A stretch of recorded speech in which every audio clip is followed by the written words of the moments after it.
नमस्कार दोस्तों। And V real estate इस चैनल पे आपका बहुत बहुत स्वागत है। तो इस चैनल पे हम लोग रियल एस्टेट से रिलेटेड बातें करते हैं।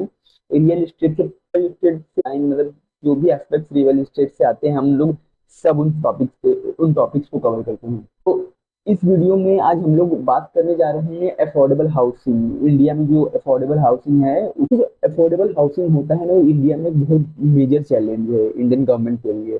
जो पॉपुलेशन है वो बहुत तेज की वजह से जो अफोर्डेबल हाउसिंग है उसकी डिमांड बहुत है, लेकिन जो सप्लाई है अफोर्डेबल हाउसिंग की वो कम है। सिचुएशन की वजह से जहाँ सप्लाई बहुत कम है और डिमांड बहुत ज्यादा है, तो वहाँ ऐसा सिचुएशन क्रिएट हो अफोर्डेबल हाउसिंग नहीं अफोर्ड कर पा। तो इंडियन गवर्नमेंट है स्कीम्स, अलग अलग योजनाएं जो उसको बोलते हैं वो लॉन्च किया था। एक जो गवर्नमेंट की स्कीम्स है ना, ये सब्सिडीज प्रोवाइड करती है और भी अदर बेनिफिट्स प्रोवाइड करती है, ताकि ये जो अफोर्डेबल हाउसिंग है वो लोगों द्वारा अफोर्ड किया जा सके। वीडियो हम लोग बात करेंगे कुछ पॉपुलर जो अफोर्डेबल हाउसिंग स्कीम्स हैं इंडिया में उसके बारे में, और उसके लिए कौन सी एलिजिबिलिटी क्राइटेरिया है और उस भी स्कीम्स का ये आपका बेनिफिट क्या है, इसके बारे में डिस्कस करेंगे इस वीडियो में। Most popular affordable housing schemes है उसके बारे में इंडिया में। देखिए, सबसे पहले प्रधानमंत्री आवास योजना अर्बन थ्रू, जो प्रधानमंत्री थ्रू जो एलिजिबल बेनिफिशियरी रहते हैं, एलिजिबल पर्सन को अर्बन एरियाज में, जो सिटी एरियाज होते हैं वहाँ घर खरीद मिलती है। इस सब्सिडी का अमाउंट कुछ बेनिफिशियरी के इनकम कैटेगरी के। सेकंड है प्रधानमंत्री आवास योजना रूरल, आवास योजना ग्रामीण। स्कीम के थ्रू प्रधानमंत्री आवास योजना ग्रामीण के थ्रू जो गांव देहात की खर्च करने के लिए इस स्कीम के थ्रू सब्सिडी ले सकते हैं। और ये जो सब्सिडी का अमाउंट होता है वो किस टाइप का घर कंस्ट्रक्ट किया जा रहा है डिपेंड करता है। थर्ड बात करते हैं national housing bank affordable housing scheme, HB है ना, अफोर्डेबल हाउसिंग स्कीम लॉन्च करती है अपने पार्टनर बैंक के थ्रू।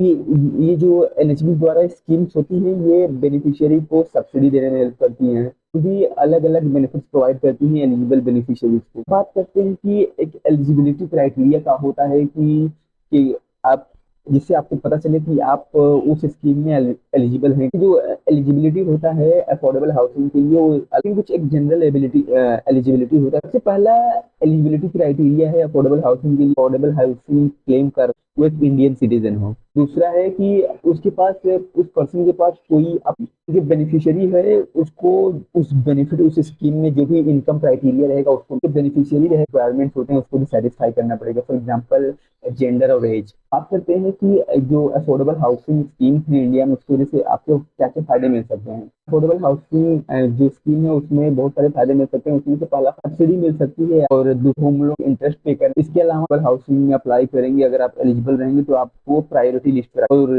फोर्थ है बेनिफिट मिलेगा अगर आप अफोर्डेबल हाउसिंग लेते हैं इंडिया में। तो बात करते हैं कि अगर कोई पर्सन है जो अफोर्डेबल हाउसिंग के लिए अप्लाई करना चाहता है तो वो कैसे अप्लाई कर सकता है। हाउसिंग के अप्लाई करने के लिए जो भी स्टेट हाउसिंग कम्युनिटी है, सॉरी स्टेट हाउस अथॉरिटी है, स्टेट हाउसिंग अथॉरिटी है जो भी स्कीम को कंडक्ट करा रही है, आप उससे डायरेक्ट कांटेक्ट कर सकते हैं, आप उसे कॉल कर सकते हैं, या तो आप ऑनलाइन भी अप्लाई कर सकते हैं। आप इन इस वीडियो का कंक्लूजन क्या है।